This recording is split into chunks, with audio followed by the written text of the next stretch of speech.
အားလုံးပဲမင်္ဂလာပါဒီနေ့မှာတော့စပိန်တိုက်စစ်မှုအောင်တို့ဖြစ်တဲ့ဖာနန်ဒိုတော်ရက်ရဲ့အကြောင်းကိုကျွန်တော်ပြောပြပေးသွားမှာပဲဖြစ်ပါတယ်ဖာနန်ဒိုတော်ရက်ကို1984ခုနှစ်မတ်လ20ရက်နေ့မှာစပိန်နိုင်ငံမက်ဒရစ်မြို့မှာမွေးဖွားခဲ့တာဖြစ်ပါတယ်ဖာနန်ဒိုတော်ရက်ဟာကမ္ဘာအဆင့်မီတိုက်စစ်မှုတွေတဲကတူအဖြစ်မှတ်တမ်းဝင်ထားသူပါ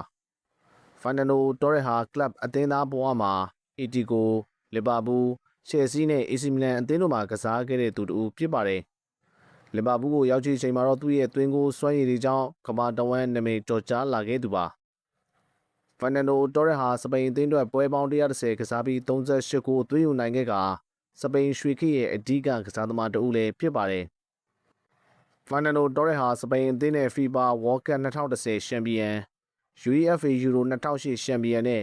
UEFA Euro 2012ချန်ပီယံတို့ကိုအသီးသီးရရှိထားတဲ့ကစားသမားတဦးလည်းဖြစ်ပါတယ်နေ့ချုပ်ပြောရမယ်ဆိုရင်တော့ဖာနန်ဒိုတော်ရက်ဟာစပိန်ဘောလုံးရွှေခေတ်ရဲ့အဓိကတိုက်စစ်မှုတဦးဖြစ်ပြီးတော့ World Cup တစ်ကြိမ် Euro ဖလား2ကြိမ်နဲ့ချန်ပီယံလိဖလားတစ်ကြိမ်တို့ကိုရရှိခဲ့တဲ့ကနဝင်ကစားသမားတဦးလည်းဖြစ်ပါတယ်အန်နီညိုလို့ရှစ်စနိုးခေါ်ခံရတဲ့ဖာနန်ဒိုတော်ရက်ဟာသူ့ရဲ့သွင်းကိုစွမ်းရည်တွေကြောင့်ယနေ့တိုင်ပြည်သက်တွေကြားထဲမှာနေရာယူထားဆဲကစားသမားတဦးလည်းဖြစ်ပါတယ်